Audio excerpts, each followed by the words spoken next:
फिर से ट्रांसफर, एक महीने फिर ट्रांसफर रहेंगे। तो साहब ये घोषित ट्रांसफर उद्योग है, अघोषित ट्रांसफर उद्योग भ्रष्टाचार तो अवनीश जी, मैं अगले सवाल के साथ आपके पास आऊंगा कि भाई ट्रांसफर तो आप लोगों की सरकार में भी हुए थे, आप लोगों के समय भी जिलों का प्रभार मंत्रियों को दिया गया था, तब क्या ऐसी स्थिति नहीं थी? लेकिन मैं मृगेन जी के पास उसके बाद मैं आपके पास लौटता हूं। मृगेन जी, नरेंद्र शिवाजी पटेल मोहन यादव का जिक्र कर रहे थे, आरएसएस के करीबी हैं, आरएसएस के चहेते भी आप कहें।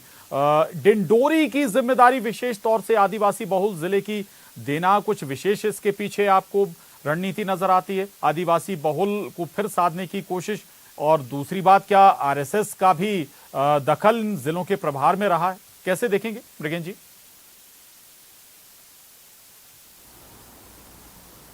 देखिए, अभी आपने देखा होगा कि जो केंद्रीय भाजपा का हाईकमान है, उसके निर्देश हैं कि पार्टी को अनुसूचित जात जनजात वर्ग के लोगों के बीच घर घर पहुंचना है और वहां पार्टी की स्थिति मजबूत करना है।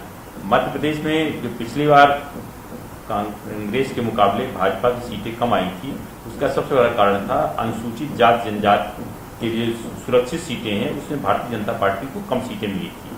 तो अब चूंकि चुनाव में लगभग 2.5 साल से कम समय बचा है, अगर अपन कहें तो मुझे लगता है कि 24-4-28 महीने बचे हैं चुनाव के लिए, तो उस दृष्टि से पार्टी को अगर पूरी बहुमत से या जितनी स्पष्ट बहुमत चाहिए पार्टी को अच्छी सरकार चलाने के लिए, तो उन्हें आदिवासियों के बीच अपने घुसपैठ बनानी होगी। तो जो भी संघ के ऐसे नेता हैं या जो मंत्री हैं जिन्होंने आदिवासी क्षेत्रों में काम किया, जो शुरू से अखिल भारतीय विद्यार्थी परिषद से जब से जुड़े हैं, उस संगठन के लिए काम कर रहे हैं, तो ऐसे मंत्रियों को ही वो वहाँ की जिम्मेदारी दी गई आदिवासी बहुल क्षेत्रों की, ताकि वहाँ पार्टी की स्थिति मजबूत हो सके। नहीं अन्यथा देखिए, मोहन यादव जी को कहाँ उज्जैन, कहाँ डिंडोरी, आखिर उनको जिम्मेदारी क्यों दी गई? तो मुझे लगता है कि पार्टी का पूरा अगले 28 महीने बाद जो चुनाव होंगे मध्य प्रदेश की विधानसभा के, तो उसमें पूरा फोकस आदिवासी बहुल क्षेत्रों में रहेगा। और उसी तरह मुझे लगता है अनुसूचित जाति बहुल क्षेत्रों में भी पार्टी अपनी पकड़ मजबूत कराने के लिए क्या निर्णय। इसीलिए देखिए, जो उज्जैन संसदीय क्षेत्र सुरक्षित, तो वहाँ भी पार्टी के वरिष्ठ नेता अनुसूचित जाति जनजात वर्ग के बहुत वरिष्ठ नेता हैं, जगदीश देवड़ा जी को वहाँ की जिम्मेदारी दी गई है कि ताकि सब वर्गों को साध कर पार्टी को अगले 28 महीने बाद 27 जो चुनाव होंगे उसमें कैसे और अच्छी सीटें मिल सके, इसकी दृष्टि से ये मंत्रियों को प्रभार की जिले दिए गए। बिल्कुल, यानी कि जमावट में ये एंगल भी है कि भाई चुनाव में भी जाना है, उस लिहाज से भी तैयारियां हर जिले में शुरू हो जाएं। नरेंद्र शिवाजी, एक और महत्वपूर्ण बात है ये कि अमूमन ये देखा जाता है कि प्रभार जो जिलों का दिया जाता है ऐसे मंत्री को नहीं दिया जाता है जो सीधा उस जिले से ताल्लुक रखता हो। लेकिन कुछ ऐसे गुना, अशोकनगर का हम जिक्र करें, प्रद्युम्न सिंह तोमर, ठीक है वो बिल्कुल गुना शिवपुरी से नहीं जुड़े हैं या गुना अशोकनगर से नहीं जुड़े, लेकिन नजदीकी हैं। महेंद्र सिंह सिसोदिया को शिवपुरी का, ग्वालियर का तुलसी सिलावट जरूर इंदौर से ताल्लुक रखते हैं, लेकिन आपने सिंधिया को साधने या सिंधिया को खुश करने की यहां पर कोशिश की। हम ये एक लाइन में ये बात कहेंगे ना देखिए प्रशांत जी, निश्चित रूप से भारतीय जनता पार्टी के जो वरिष्ठ नेतागण हैं उनमें माननीय मुख्यमंत्री जी ने उन सभी से विचार विमर्श किया होगा।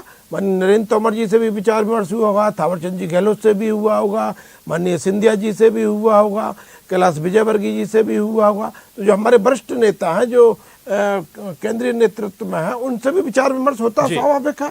तो उसमें सिंधिया जी भी एक है, तो उसमें यदि कोई विचार विमर्श उन्होंने सुझाव दिए होंगे तो उनको माना गया होगा। तो मैं नहीं समझता कि उसको इस दृष्टिकोण से देखना चाहिए। अब चाहे सिंधिया जी हो, चाहे उनके साथ में आने वाले तमाम जो नेता और कार्यकर्ता भारतीय जनता पार्टी में आए हैं, वे सबके सब अब भारतीय जनता पार्टी के कार्यकर्ता हैं और वे भारतीय जनता पार्टी है। तो इसको इस दृष्टिकोण से देखना कि ये सिंधिया जी के कारण ऐसा हो गया या उसकी वजह से इनको कोई प्रिविलेज दिया गया, मैं ऐसा कदापि नहीं समझता। देखिए एक बात और मैं कहना चाहता हूँ कि मोहन यादव जी का मैंने अपनी तरफ से नहीं कहा था, चूंकि आपकी रिपोर्ट में आई थी इसलिए उसके समर्थन में मैंने कोई तर्क जो था वो दिया था आपको। और उसमें एक विषय और है कि मोहन यादव जी को राजगढ़ भी दिया गया है, साथ में दूसरा जिला भी उनको मिला हुआ है। तो जो हमारे 30 मंत्री हैं, 52 जिले हैं, तो 22 मंत्रियों को 2 जिले मिले हैं, 8 मंत्रियों को 1-1 जिले मिले हैं। तो मैं समझता हूँ कि काम की दृष्टि से जो उचित हो सकता था वो उसको किया गया है। कुछ मंत्रियों को दूर के जिले मिले हैं तो कुछ मंत्रियों को पास के जिले मिले हैं, वो चाहे नए मंत्री हो चाहे हमारे पुराने वरिष्ठ मंत्री हो, सबके साथ में है लगभग ऐसा। ठीक है अवनीश जी, एक और महत्वपूर्ण बात है कि भाई जिम्मेदारी अब मिल गई है और अगर अब आपके लिए सवाल पूछना भी आसान होगा कि जहां की परेशानी है सीधा मंत्री से सवाल करिए, तलब करिए कि भाई जवाब तलब करिए कि भाई ऐसी परेशानी हुई तो क्यों हुई।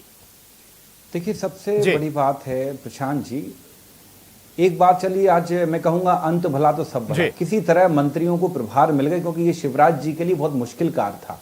क्योंकि मैं समझ पा रहा हूं कि इसमें पूरी तरह से सिंधिया जी का प्रभाव दिख रहा है, क्योंकि मैं मानता हूं इस चीज को कि शिवराज जी ये काम पहले दिन कर सकते थे, लेकिन जो सिंधिया जी को साधने की जो कवायद है उसके बाद फिर वहां पे नरेंद्र सिंह तोमर जी को बैलेंस करने की जो कवायद है वो शिवराज जी के लिए बहुत मुश्किल थी। आप देखें ना जब तो आप भी मान रहे हैं कि शिवराज जी ने वहां बैलेंस कर लिया। देखिए ये बैलेंस करने का प्रयास किया है लेकिन हुआ नहीं, क्योंकि सिंधिया जी मान नहीं सकते। सिंधिया जी के कारण ही जो विभागों का बंटवारा आपको मालूम है कितनी मुश्किल से हुआ, और सिंधिया जी को परिवहन और राजस्व में विशेष रुचि है, विशेष रुचि, उसके चक्कर में बकायदा विभागों का बंटवारा नहीं हो पाया। और सबसे बड़ी बात एक शुक्र है कम से कम आज मंत्रियों को प्रभार मिल गए तो कम से कम मंत्री उल्टे सीधे बयान तो नहीं देंगे कि नहीं तो कोई कह रहा था जिसको मरना है मर जाओ। आप उषा ठाकुर के भी बयान देखो, आदिवासियों को आतंकवादी तक कह रहे, इस तरह के कई, मोहन यादव जी की बात चल रही, उनने भी क्या क्या नहीं बोला, अपशब्द तक बोले।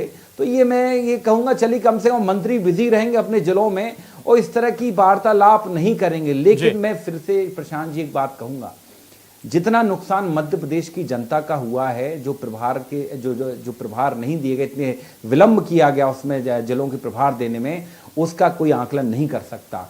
मध्य प्रदेश में देखिए एक बकायदा राष्ट्रीय अखबार ने छापा भी कि महीने में ही 1.5 लाख से ज्यादा लोग मारे गए। तो कोरोना संक्रमण काल में मैं कहता हूं अगर ये शिवराज जी किसी तरह पहले दिन कर देते, क्योंकि जो सिंधिया जी है वो तो सिर्फ कहते हैं कि मैं सड़कों पर उतरूंगा, सड़कों पर हमें कभी नहीं दिखे, बल्कि अभी आकर अपने डीएनए का हवाला जरूर देकर चले गए कि मेरा डीएनए।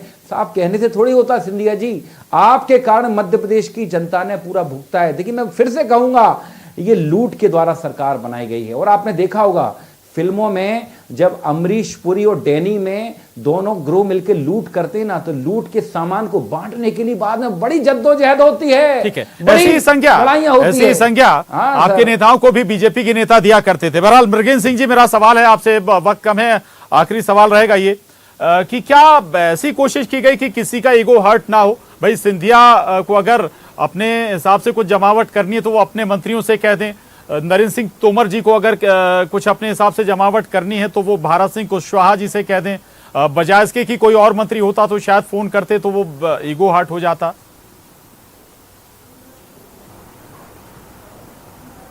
बिल्कुल सही कहा आपने कि किसी का ईगो हर्ट ना हो, सबको आपस में मेल मिलाप रहे, सब किसी कोई परेशानी ना हो। हर काम के लिए वरिष्ठ नेता केंद्रीय मंत्रीगण या सिंधिया जी मुख्यमंत्री को फोन करें तो बार बार अच्छा नहीं रहता। तो मुझे लगता है ये सब चीजें ध्यान में रख के ही शिवराज जी ने सब मंत्रियों को ऐसे विभाग के बाद जिलों का प्रभार दिया है, किसी भी उनके जो आका हैं उनको किसी तरह कोई परेशानी ना हो। ठीक, बहुत शुक्रिया आपका मृगेंद्र जी, अवनीश जी आपका भी बहुत शुक्रिया, नरेंद्र शिवाजी आपका भी बहुत शुक्रिया। आखिर कांग्रेस भी ये मानती है कि अंत भला तो